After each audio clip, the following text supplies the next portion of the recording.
This week we learned that Doom's going to be going back to the Dark Ages in 2025. Now that's exciting news, and it was while drooling over that new trailer that I started to wonder what Electronic Gaming Monthly thought of the Doom series. And not just Doom, but all the id Soft games, including Wolfenstein 3D and Quake. Did they have a favorite? As it turns out, EGM reviewed a total of 20 games from these three franchises between 1989 and 2008. This includes pretty much all of the Doom and Wolfenstein 3D games, with the obvious exception being the recent reboots. What makes this list unique, though, is that EGM only reviewed console games, so their view of id's first-person shooters came entirely from the various ports. What we're going to do today is count down the best and worst Doom, Wolfenstein 3D, and Quake games using Electronic Gaming Monthly's own words and scores. There's no editorializing here, we're just going to focus on what the critics said back when these games first came out. Oh boy, I sure hope you packed yourself a BFG, because this is what happens when EGM ranks Doom, Wolfenstein 3D, and Quake.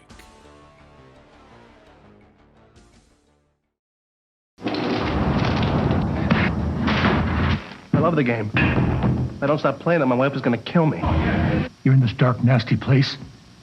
Pretty disgusting. Now on 32X. It makes me sweat. Welcome to the world of Doom. A hellish nightmare for the more real, the more intense world of Genesis 32X. It takes my mind off work. Just one of the astounding new games for the machine 6 times more powerful than 3DO. Alright, we're gonna kick things off with number 20, and it's Doom on the Super Nintendo.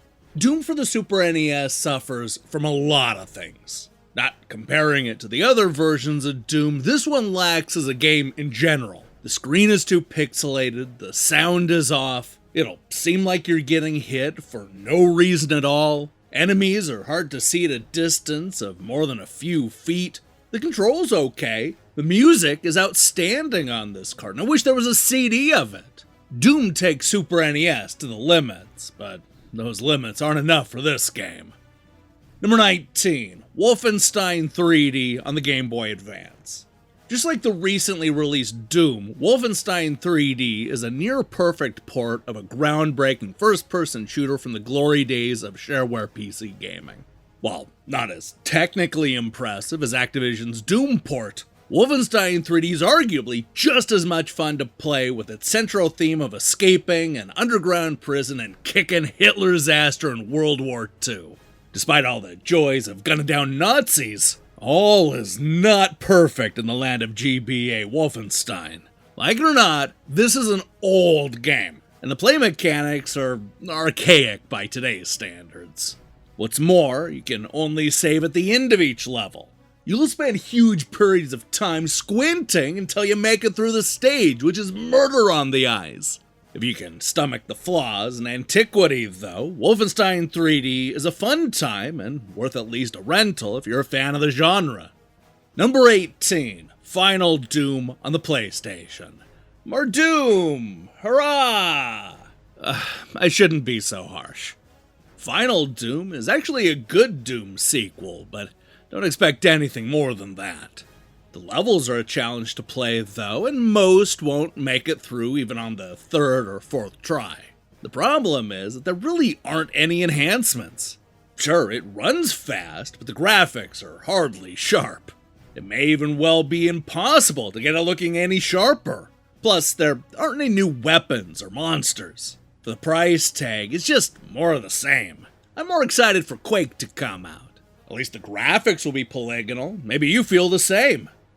Number 17, Quake IV on the Xbox 360. All the first-person shooter cliches are here. You got your sewer level, you can't climb anywhere without a ladder, the most direct route is always blocked, and you know you're about to face a big baddie by the scads of health packs and ordnance lying around. Enjoy all of this while suppressing both frustration and epileptic fits due to the unforgiving slowdown problems. The multiplayer is totally decent, but $60 is steep for a game that I feel like I've played before. Number 16, Quake on the Saturn. Quake may be one of the best looking and best sounding first-person shooters on the Saturn. At the same time, it's also one of the dullest. Compared to a game like Duke, Quake has drab level designs and boring weapons. You can keep playing, and you'll find nothing innovative about this game. This makes me wonder why Sega skipped making Quake net linkable. It certainly would have been a better buy. Number 15, Quake III Revolution on the PlayStation 2. This may be the best looking Quake game of the bunch, but it's also the worst playing one. The only revolution this has undergone is an aesthetic one. Once the novelty wears off, the tired game behind it rears its ugly head. Without an online component, Quake has no heart. The split-screen multiplayer action helps to pump the blood, but the firefights are unsatisfying since the 4-player split screen makes it hard to navigate.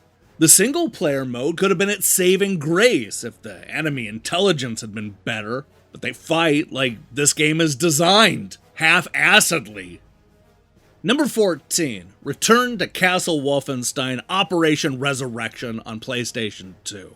Do you enjoy shooting Nazis, destroying zombies, and throwing switches? If so, then Resurrection is for you. Even if, like me, you're sick to death of switch finding as the arbiter of progress through games. Annihilating Aryans and massacring their macabre minions ought to amuse you throughout this pseudo-historical adventure. Entertaining as it is, however, Resurrection's unadorned action offers precious little replay value. I hate to beat an undead horse, but the multiplayer modes that made the Xbox version so compelling have gone AWOL, and that's a capital offense. Number 13, Doom on the Jaguar. Although Doom is a good visual representation of the incredible PC game, there are some noticeable losses that diminish the fun factor. Most notably, some of the levels have been axed. Also, the music is missing, although it was never anything exciting anyway. The control is decent, but it takes some time to get used to the slippery control. Otherwise, it's a decent game and one of the better ones to come out on the Jaguar. Number 12, Doom on the Game Boy Advance. I'm not sure what's more impressive, that Doom is playable on a portable, or that the game is still enjoyable today. Everything technically works, from the smooth 3D action to the 4-player deathmatching. Too bad the system is too small for this big-time game. The eye strain I got from just a half hour of playtime was incredible. The screen is just too small for this first-person action, so be warned. Play in small chunks or risk blindness. Besides that, this is the same game you played years ago. For mindless one-player action, it's fine, but just don't expect anything new or revolutionary at all. Number 11, Wolfenstein 3D on the Super Nintendo.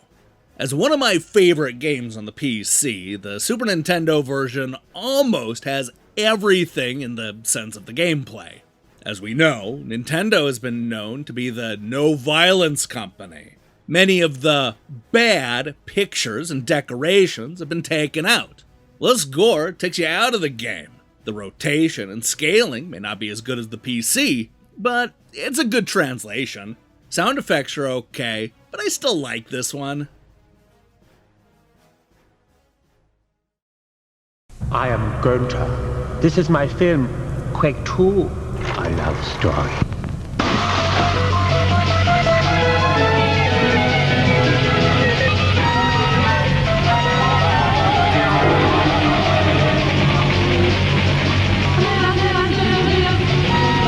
One gigantic picture. You like? I don't care if you like! Quake II for Nintendo 64 und PlayStation Game Console. And we're back with number 10, Wolfenstein 3D on the Jaguar. Yes, it has been done on other platforms, but not this good. Everything's been kept intact from the PC version. The graphics are top-notch, and the sounds are of exceptional quality. The only real complaint is that it scrolls too fast. This can screw up your accuracy as you're trying to get somewhere, aim, etc. Jaguar owners are bound to go nuts for this good translation. Number 9, Doom 64 on the Nintendo 64.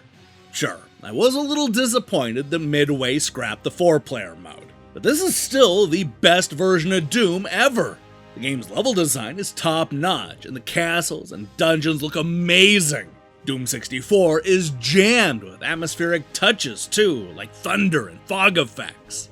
If only you could jump and look around, but then it would be Quake. Number 8. Quake on the Nintendo 64. This is a great translation of Quake's single-player mode, but everyone knows the multiplayer combat is what made Quake popular.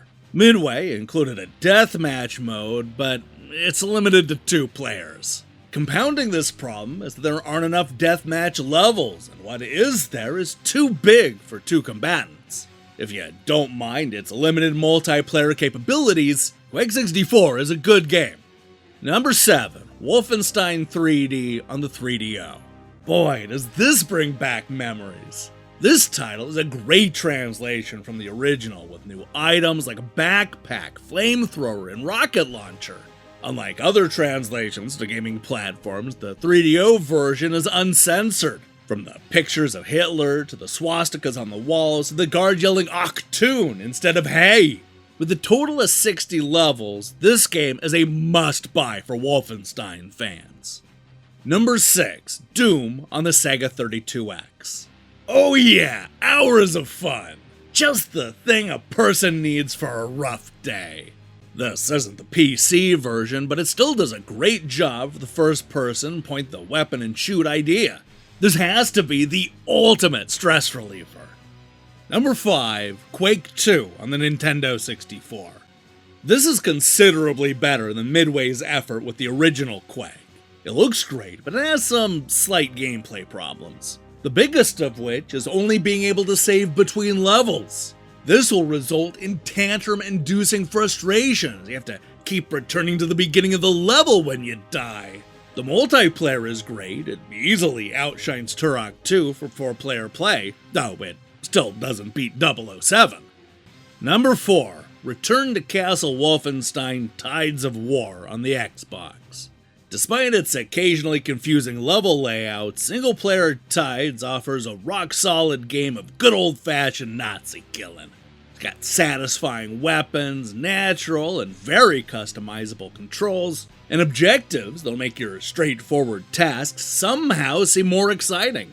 But we all agree what elevates this wolf above the first-person shooter pack is its online aspect. The different playable characters and match types give multiplayer a unique emphasis on teamwork that's a perfect match for the Xbox Live voice chat capability. Sure, I wish the graphics were a bit more detailed, but I'm having too much fun storming Nazi beach strongholds to really care. Number 3. Quake III Arena on the Dreamcast. I was skeptical of how much fun I'd have with this relatively old PC game, but my concerns have been squashed. I'm having a blast with Quake 3, even though I pretty much suck at it. Sega has spiced the interface and graphics just enough to make it feel more at home on a console, while still keeping everything Quake-ish enough to not upset hardcore fans. The online play only allows for 4 people at once, but that's a small price to pay for the smooth online combat that makes it so great. The single-player arenas do get boring, but that isn't what this game is made for. Regardless of your Quake strategy, make sure you arm yourself with a keyboard and mouse. Number 2. Quake II on the PlayStation. You'll scratch your head wondering how the hell Hammerhead made Quake II on the PlayStation. Not only that, but they made a kick-ass version of Quake II on the PlayStation. From a technical standpoint, this game is a masterpiece. The game's graphics are top-notch nearly all the time, and the control is what dreams are made of with the PlayStation mouse. Plus, the multiplayer stuff is always a blast, especially the 4-player. Overall, this game just feels right. And finally, in number 1, Doom 3 on the Xbox. I thought I beat my fear of the dark when I was 5. But there I was, with sweat-slicked palms and a yammering heart as I crept through Doom 3's Steel and Shadows Mars base, my flashlight barely denting the cold blackness when, the game got me again, making me jump for the 20th time.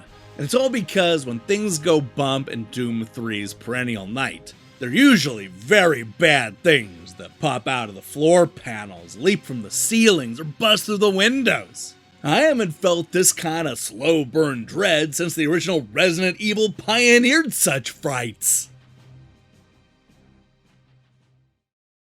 And I say to you, my brothers and sisters, hell is a deep, dark, foul-smelling prison of the damned, filled with fire and brimstone, lost souls and demons. And how do you escape this eternal damnation?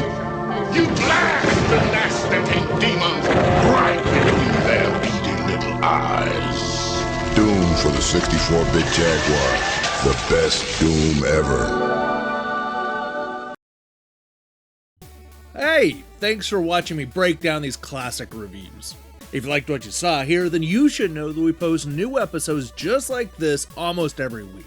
We have a whole playlist where we count down Mario, Sonic, Final Fantasy, Street Fighter, Castlevania, Resident Evil, Burnout, Gran Turismo, and so many more. Last week we looked at all those Working Designs releases. Who knows what we're gonna do next week? Now, here's the question I have for you. What's your favorite id Soft game? Also, which of these three series is best? Let me see your picks in the comments below. In other news, we're going to be back tomorrow with a review of Riders Spirits, an old school 16-bit Mario Kart clone that's finally coming to America after 30 years. If that sounds good to you, then I strongly recommend you click that subscribe button and support what we're doing here. Until then,